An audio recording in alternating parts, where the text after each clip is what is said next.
What's something that people all the time get wrong when it comes to advertising that kind of annoys you? Thinking that people care about their product. Think about the customer, not about your ad. What's your thoughts on AI creative, AI UGC? I would love for it to work. It hasn't really for me. Really? You spend 1,000, nothing's happening. How do you know when to turn the ad off? Yeah, so I'm an ad creative strategist. Been doing Facebook ads for like 7 years. My main focus is on the psychology behind ads. Endlessly curious about like why people click and take action and why this wording and not that wording and why this visual and not that visual. Have faith in your ad creative. One of the biggest mistakes I see is like, oh, spent $1,000 and haven't gotten any results yet. Let's turn it off. But that could have actually been your best performing ad if you gave it a bit more time. Hook or offer? TikTok or Meta? Emotions or logic? UGC or founder-led? One winner or 10 testers? Those are tough, man. Those are tough. You do go into a lot of the fundamentals of psychology, which I think is super cool. I did find 1 year ago on your LinkedIn, you said that in 2018 you wrote a thesis about why videos go viral. That's Yeah. super interesting. Well, how can you tell me a bit about that? Yeah, so I first like got really into this stuff when like Facebook was everyone's main social platform, and like I was always curious of why those BuzzFeed quizzes would go viral and those Upworthy videos and stuff. I love Yeah. that stuff. I was like, whoa, why is this like I was so curious about it. Anyway, so that took me down a long rabbit hole. Long story short, I did like a master's program at New York University. I was actually working in the music industry. Interesting. They have like a music business master's program, but I wrote my thesis on marketing psychology within music. So I was literally writing like it was weird. It was like an academic paper about like Drake and DJ Khaled and like because they were like why does like all of his memes go viral, and like that was when Khaled was huge on Snapchat, and then um Oh, so stuff like interesting. why did Carpool Karaoke become such a big series, stuff like that. So Yeah, uh yeah. I was writing like academic stuff about those sort of things, which was fun. And then I kind of since have pivoted a bit and just like use that info now and ad creative. It all stays the same, luckily, psychology. Yeah, I like it. It's like I said, it's all the fundamentals. Yeah. What I'm super curious, like, because we're obviously in a similar industry. We do a lot of just the actual production as well as the strategy. You're kind of mostly focused on just strategy. Did I get that right? Yeah, I do some media buying still, for sure, but yeah, I'm mostly focused on the ad strategy and working people like yourself, video editors, UGC creators, designers and stuff, and then the media buying team. Yeah. Yeah. In 2025, do you think it's you have to be a good media buyer or a good creative strategist, or is it like 50-50? What's the split? I feel like a lot of people say media buying is dead, which I don't think is completely true. Hmm. But maybe it's like 70-30 creative strategy versus media buying. I think it's definitely when I first was running ads, like you would have all sorts of campaigns and interest targeting and lookalikes and whatever. I Yeah. think things are still good to test. Like a lot of people say they're dead. Like why not? Every every ad account is different, and in on social media, it's really hard to. This is something I struggle with my videos, like display nuance, and like Hmm. what I'm saying works for all my clients might not work for you, and let's like Hmm. test everything out. So long-winded answer of like I think creative strategy is more important right now, but media buying isn't by no means dead. Yeah. And what do you think separates a good media buyer from a bad one? Does a good one need to know all of these like segmentations, or is it just like a certain threshold where this is a good media buyer? I think I think just being able to look at the data and understand what's working, what's not, relay that. I guess that's also like the creative strategists, doing that as well. And I think an underrated skill for media buyers is um, not being too risk averse. Um, Mm. I think there's a lot of you're putting money, a lot of money sometimes into ads, and sometimes you might see the amount spent skyrocket without the results coming in yet. You just have to give it some time. You have to really like have faith in your ad creative, and sometimes that doesn't work out, unfortunately. But I think one of the biggest mistakes I see is like, oh shit, we spent $1,000 and haven't gotten any results yet. Let's turn it off. But that could have actually been your best performing ad if you gave it a bit more time, or maybe it was like a great top of funnel ad, and if you just paired it with a bottom of funnel ad, it would have worked beautifully together.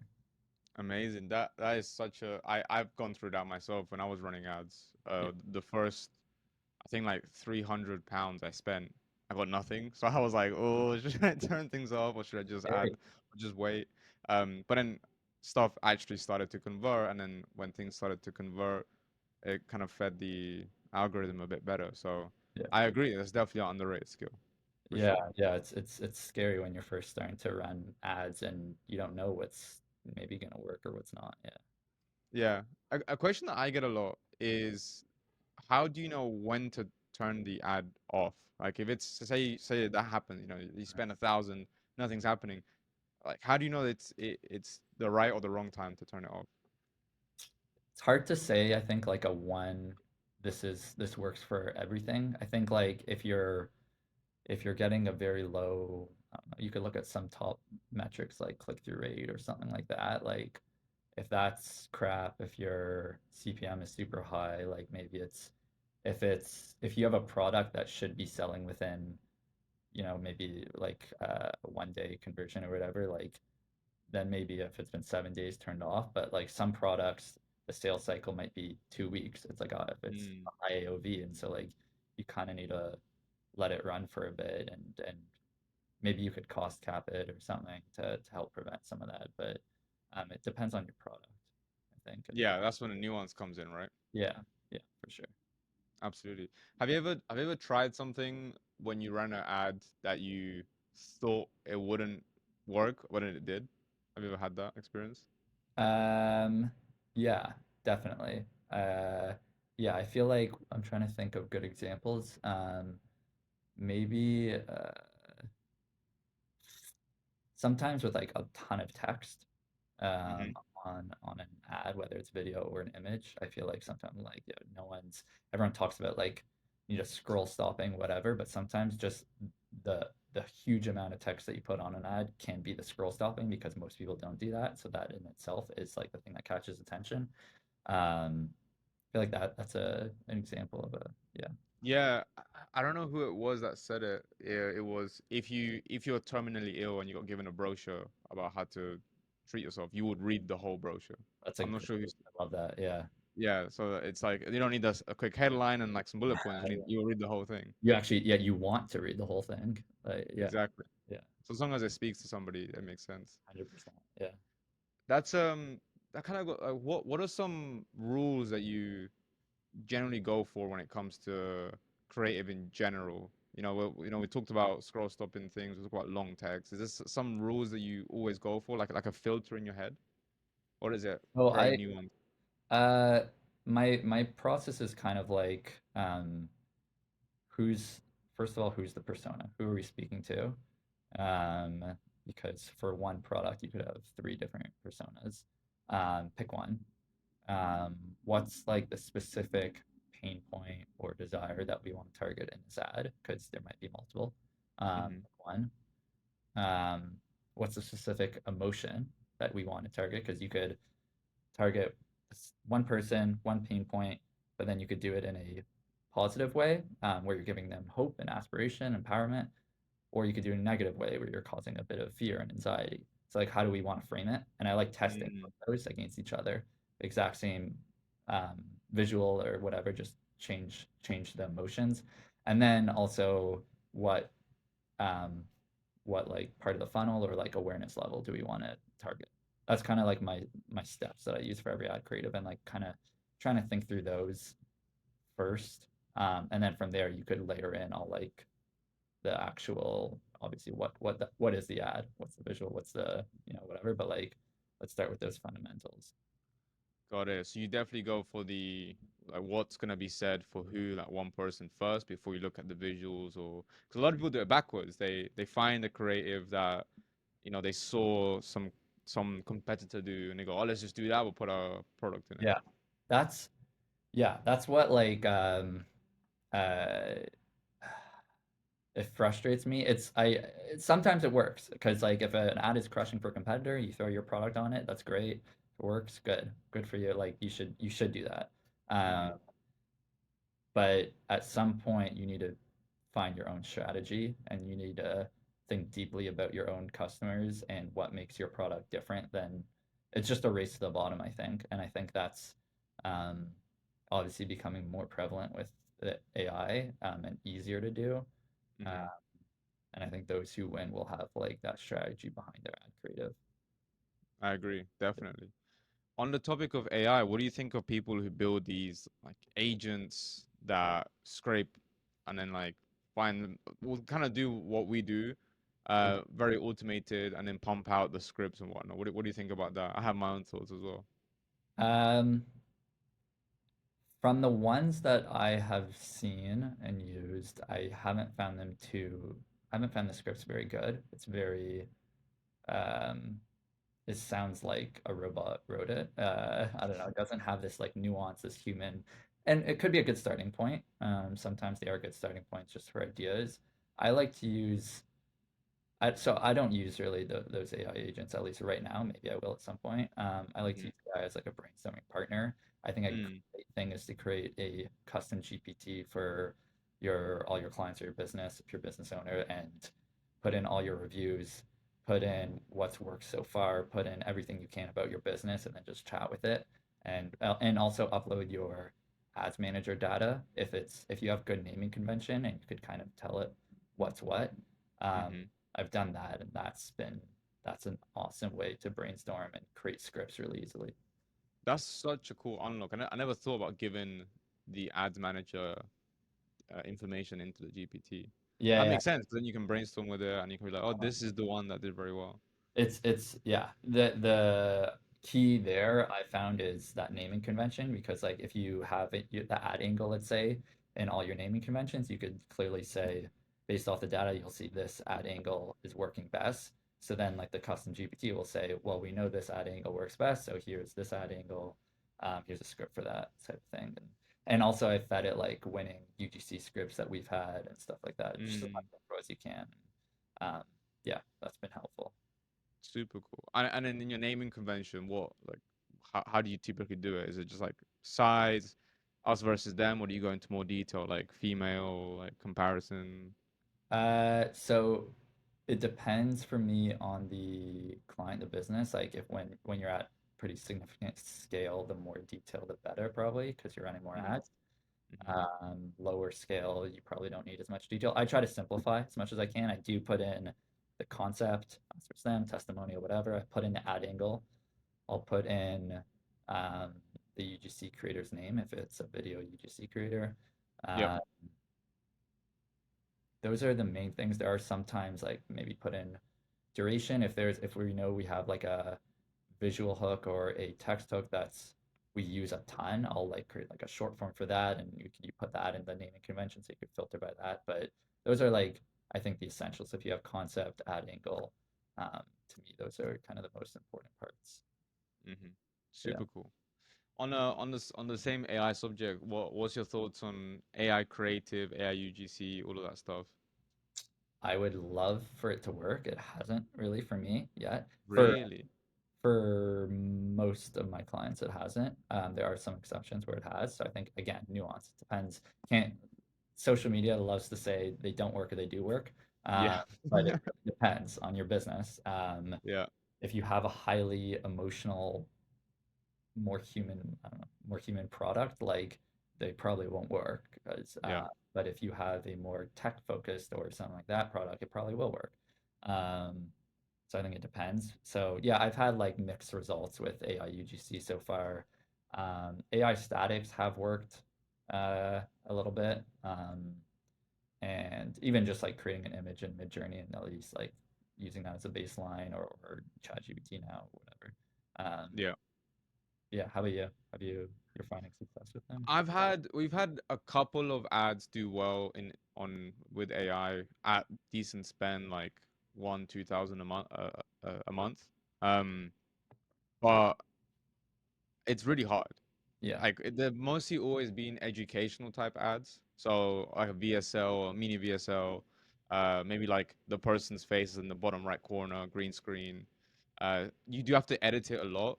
Yeah, Like there's no way you can just have an AI person talk. Like no way that's ever gonna work. Hasn't worked for us at all.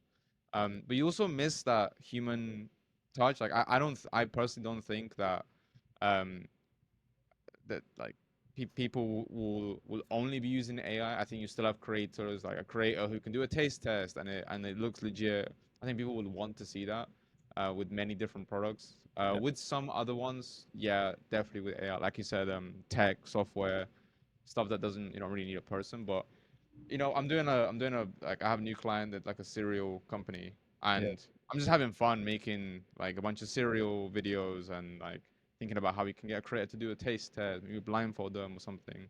Yeah. I could put that in a prompt, but I think you'll lose a lot of the emotional feel of it. 100%. Yeah, the editing is huge. I think I made a video about that a while ago that like if you are using AI UGC, like edit the crap out of it for Yeah. edit B-roll, green screen, whatever you can to make it feel a bit more human. Yeah.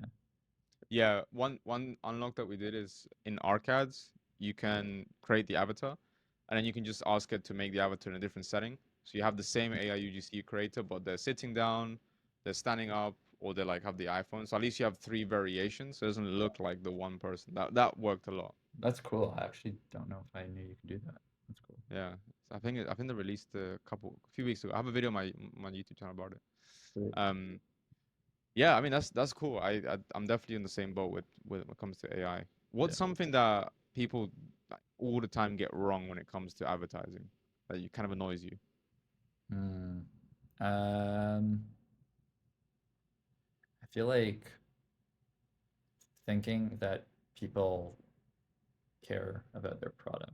It's kind of cliche to say, but it's true. And I think it's something that like happens without you noticing it. You need almost like another person's eyes to see it sometimes. Um, but you know, we're all busy. We're all no one cares about your product or about your brand or whatever. And I think there's not enough empathy in advertising. Mm. Is there are you do you prefer doing ads that require more emotion then rather than just kind of direct responsey Yeah, style? yeah. I think for the most part, yeah. Now, of course, like balance it with just yeah, more direct response, benefit led, maybe less emotion. But like I always try to think when I'm writing copy, whether it's for a script or like an ad image of like why. Just keep asking why, Hmm. and get to like the root to try to get to the root cause of why would someone care. What's in it for me? Yes, That's a good exactly. question as well. That's it. Just always ask what's in it for me from the customer's point of view for all your ads. Until you run out of ideas. Yeah, exactly. That's exactly it. Yeah. Awesome. What's your current tech stack for, as a creative strategist? Is it just Chat GPT? Do you have like a Notion board? Like, how do you organize stuff? Notion for organization, ChatGPT a lot for brainstorming and those custom GPTs. Do you prefer it to Claude? I do. I know a lot of people prefer Claude for writing and stuff and say it's better. I don't know. I think at this point too, ChatGPT just knows me and my clients so well that like it kind of I because I've been using it longer that so yeah, I like it better, but Claude has been good too. Let me think of what other ones. Arcads I use sometimes for those UGC. Atria I use. Oh, the Foreplay. Yeah, Why uh, is that? recent switcher. Recent. Raise, I'm on the cusp. Dude, so I was Foreplay user for a while. I switched to Atria. I actually use Atria and Magic Brief now. Um, Um, just like on Magic Brief's lowest plan, and then Atria's like middle plan or something like that. Because I yeah. find Magic Brief has really good AI search. Um, you could search for like text within images, not just like ad Hmm. copy and stuff, which I find useful. And also within scripts and stuff. Atria, I find, especially now they have like asset management, where you could upload your creative, your raw files and stuff. So it's kind of they've had reporting for a while, which Foreplay took a while to get to. Yeah, Now I know they have it, but Atria has some solid, yeah, the analytics bit, I find the feed a bit better, like it's more tailored to you and what the type of ads that you save, the feed gets better with that. yeah, And now they have asset management, which is good. And I think speaking with the founder Ray, like he has some really cool, interesting ideas coming up. And then at nice. Magic Brief, I love their UI UX, their search, and they have some reporting too. So they've been good. I use that. I also use Poppy AI Yeah, for brainstorming and stuff like that. So I think those are I like Poppy. Big fan of yeah, Poppy. yeah. Have you ever tried Icon? Did you ever try that one when it came out? I haven't. One that I've thought about testing it. I feel like I've seen so many mixed things about it. Have you tried it? Yeah, I got a code to try it, see Mhm. if I wanted to do content for it. I ended up not making content for it, just because it was like 75% good at everything, but not 100% good at anything. I heard that. And when like the AI UGC, it was good, but it wasn't great. You kind of like you have this kind of like bitter taste in your mouth as to like I want to use I thought this would be good, but it's not as good as I thought. Yeah. And they just copied all the other tools that you would use. I think they wanted to make like an all-in-one. Yeah. But I think it takes a certain type of person who wants the all-in-one. And there are a lot of things that I need from other platforms that make it worth just paying that single subscription for Yeah. them. Yeah. Yeah. Totally. Yeah, I would love if I've heard that it's 100% great at everything, but yeah, it's hard to be great at everything when that's why these different tools exist. Yeah. exactly, 100%. Especially the file organization ones. I think they're really the ones that like AI label your stuff. I think that's Yes. so cool. That's Yeah. such a I don't want to say game changer. That's banned. I banned Yeah. that word. Oh my God, I find myself saying that by accident way too much. But yeah, no, the AI labeling is great, and actually in Atria is like reporting. It AI labels some your ads too, which is cool. So if your naming convention isn't great, you could still like filter by these tags too. Interesting. I think that just sorted it for me. I'm gonna have to switch. Yeah. Give it a tr- Yeah, give it a try. I will. What if you're a creative strategist, what's a easy trap that you can fall into when you're getting started? I find that some of them, me personally, they do too much copywriting tactics and techniques, or they overthink things a lot. I think there is a balance. Yeah. I don't know what you have seen. I think the overthinking is a great point. At the end of the day, like test, test, test, learn. Just like you don't necessarily know what's gonna work, what's not gonna work. Copying, a lot of copying going on, and like there's this like bubble on X of like marketers that love to talk marketing and Facebook ads, which is great, great community, love it. But also people, which they should take ideas from each other, but I think also, do that and think outside the box, think for yourself, think about the customer, not about your ad. Um, and what else? Maybe not looking at the data as much as they should. I think like there's a balance, between gut feeling and data that you have to straddle. Yeah. Absolutely. What's in order of metrics that you look at? The first one being the most important, the last one the least. What order do you look at them? Um, I mean, order of appointments, I'm not, I guess it kind of depends, but like you have your classic, I mean, click-through rate, hook stop rate. I think people emphasize though the hook stop rate. I actually don't think it matters that much if like you have a great click-through. If people are clicking on your ad and then also purchasing your products, not just clickbait, who cares if you have a low hook stop rate? Like that Yeah, doesn't matter that much. I yeah, think you want to look at these things for like when you're making iterations. I think that's where it's important. So if you have a high click-through rate and low hook stop rate, okay, how can we maybe iterate on it to maybe get people watching a bit more? Because if people watch a bit more, maybe they'll be more bought in when they get to the landing page. And so you want to twist, work on that hook, um, or looking at the video view by 25%, 50%, 75%. The idea Mm, being the more people watch your video, the more they might be bought in before they even get to the landing page. But ultimately, it's your ad's job to just get the click, I think. I think a lot of people put too much emphasis on the ad to like make the whole sale. And you could have the best ad in the world, but if your landing page sucks, then yeah. it doesn't really matter. So your ad's job is really just to get the click, get people bought in before they get to the landing page. And then it's your landing page's job to really make the sale. Yeah, ultimately, advertising is a traffic mechanism. It's to Yeah. get traffic to your site. Yeah. What's some advice you can give to people who are their ads are clearly good, but they're struggling with conversions on the site without having to get into crazy detail? Because obviously every single product, service, A or B level, whatever differs.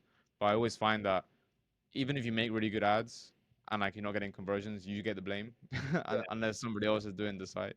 Yeah. So Uh, what tips do you have on that? yeah, I think offer trumps everything.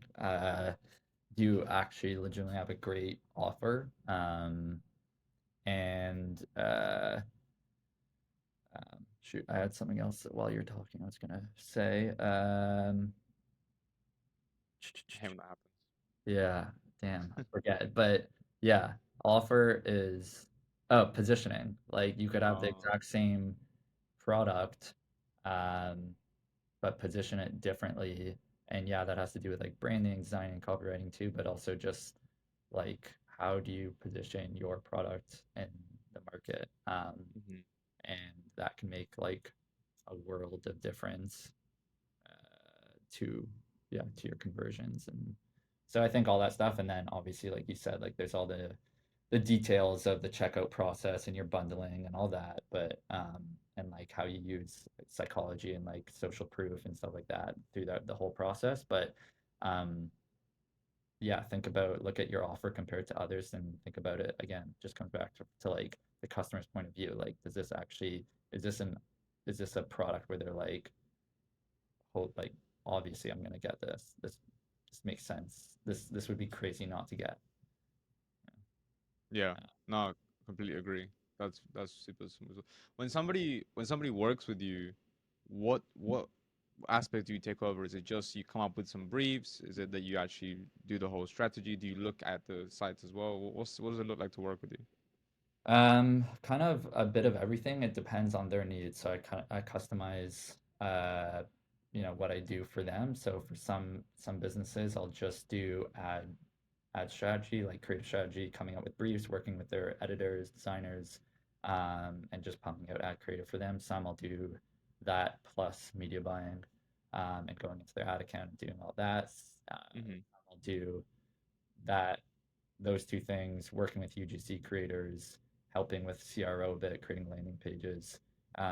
So yeah, I mean, I only work with a very small handful of clients and work with them very like in depth and kind of try to give them my all.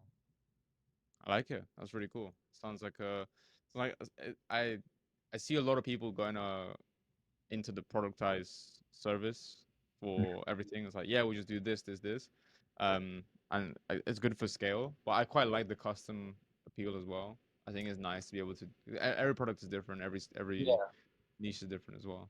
Yeah, I think it's kind of like, I mean, on the one hand, I would love to productize my services and like, because that does help for scale. But on the other hand, the way my services evolved was like, I saw potential holes in my clients' businesses where I thought I could help. I was running ads, I was doing the media buying. Then I was like, yeah, I think our ads would perform a lot better if you let me create some landing pages for you and go from there. And that's why how that evolved. Then I was like, actually, for that client, I was like, I think our ads would perform better if we started influencer marketing. And so I actually do some like influencer marketing stuff for them. I've kind of handed that off to another teammate now, but like for a couple of years, I was doing that for them too, just because I think it Interesting. really would help, and it did help. And so I think it's coming from, just trying to, how can we make the whole pie bigger and better?